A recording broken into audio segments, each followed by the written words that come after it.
Nifty அப் ட்ரெண்டுக்கு நல்லா start ஆயிடுச்சு, நம்மளுக்கான கன்ஃபர்மேஷன் கிடைச்சிருச்சு. ஸோ நம்ம அப் ட்ரெண்டுக்கான ஸ்டாக்ஸ் வந்து ஃபோக்கஸ் பண்ணலாம். அதாவது நம்ம வந்து இப்போ ஒரு இன்வெஸ்ட்மெண்ட் பண்றதுக்கான ஒரு நல்ல டைம், சரிங்களா? பட் எக்ஸ்ட்ரா ஒரு கன்ஃபர்மேஷன்ல நிஃப்டி இன்னும் கொஞ்சம் டவுன் ட்ரெண்ட் வந்துட்டு ஒரு அப் ட்ரெண்ட் போனா நல்லா இருக்கும்னு எனக்கு ஒரு எக்ஸ்பெக்டேஷன் இருக்கு. ஸோ மேபி நாளைக்கு அதுக்கான பாசிபிலிட்டிஸ் இருக்கு. ஸோ அதுக்கான ஒரு கன்ஃபர்மேஷன் தான் இன்னைக்கு வந்து எனக்கு கொடுத்துருக்கு. இப்போ நம்ம ஃபோக்கஸ் பண்றது அப் ட்ரெண்டுக்கான ஃபுல் ஃபோக்கஸ் நம்ம ஃபோக்கஸ் பண்றதுக்கான ஒரு பெட்டர் ஸ்டாக்ஸ் எல்லாமே நம்ம அனலைஸ் பண்ணலாம்.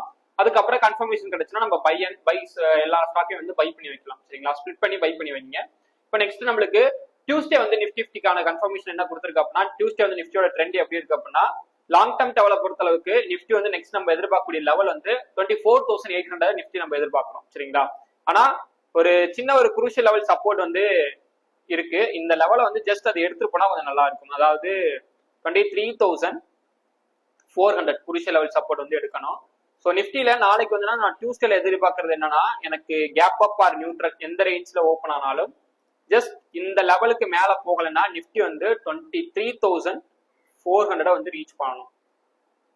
23,400 நிஃப்டி வந்து ரீச் பண்ணிட்டு இங்க இருந்து ஒரு அப் ட்ரெண்ட் எடுத்துச்சுன்னா சூப்பரா இருக்கும். நம்மளும் ஸ்டாக்ஸ் வந்து இங்க வந்து பை பண்ண ஸ்டார்ட் பண்ணலாம், சரிங்களா? இது ஒரு கன்ஃபர்மேஷன்.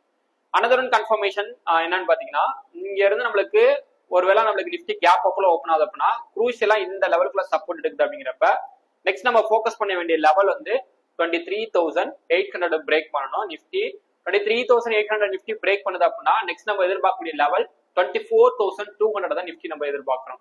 இப்போ எக்ஸாக்டா இங்க பாருங்களேன், இதுதான் இன்ட்ராடேக்கான சார்ட். நம்ம 15 மினிட்ஸ் மட்டும் தான் நம்ம ஃபோக்கஸ் பண்ணுவோம்.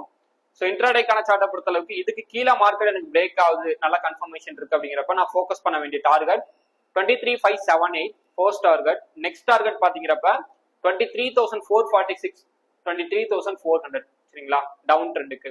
அப் ட்ரெண்டுக்கு 712 நல்லா பிரேக் பண்ணணும் நிஃப்டி. அப்படி பிரேக் பண்ணுது அப்படிங்கிறப்ப 23,770 ஃபர்ஸ்ட் டார்கெட், 800 வந்து நெக்ஸ்ட் டார்கெட். இங்க இருந்து எனக்கு ஒரு சப்ளை வந்து எதிர்பார்க்கிறேன். அதாவது நிஃப்டி வந்து நம்மளுக்கு இதுக்கு மேல ஓப்பன் ஆயிட்டு ஃபர்தரா இங்க இருந்து நம்மளுக்கு எடுத்துட்டு போகுது அப்படிங்கிறப்ப அப்ப இங்க இருந்து நம்ம நெக்ஸ்ட் என்ன எதிர்பார்க்கறோம்னா, இங்க இருந்து நம்ம டவுன் ட்ரெண்ட் தான் வந்து எதிர்பார்க்கிறோம். ஆல்ரெடி 23,400 வந்து ரீச் பண்ணிட்டு போகுது அப்படின்னா அப்ப அங்க இருந்து நம்மளுக்கு அப் ட்ரெண்ட் ஆல்ரெடி கிளம்பி இருக்கும். ஸோ அப்ப நம்ம எதிர்பார்க்கறது என்னன்னா, இங்க இருந்து நம்மளுக்கு நெக்ஸ்ட் வந்து இந்த லெவலுக்கு மேல போயிடுச்சுனாலே நம்மளுக்கு அப் ட்ரெண்ட் தான் 24,200 to 24,800 வரைக்கும் நிஃப்டி போறதுக்கான சான்ஸ் இருக்கு. ஸோ இந்த மாதிரி ப்ரீ மார்க்கெட் அனாலிசிஸ் வீடியோ பார்க்கணும்னா மறக்காம மைட்ரேஸ் ஃபாலோ பண்ணிக்கோங்க.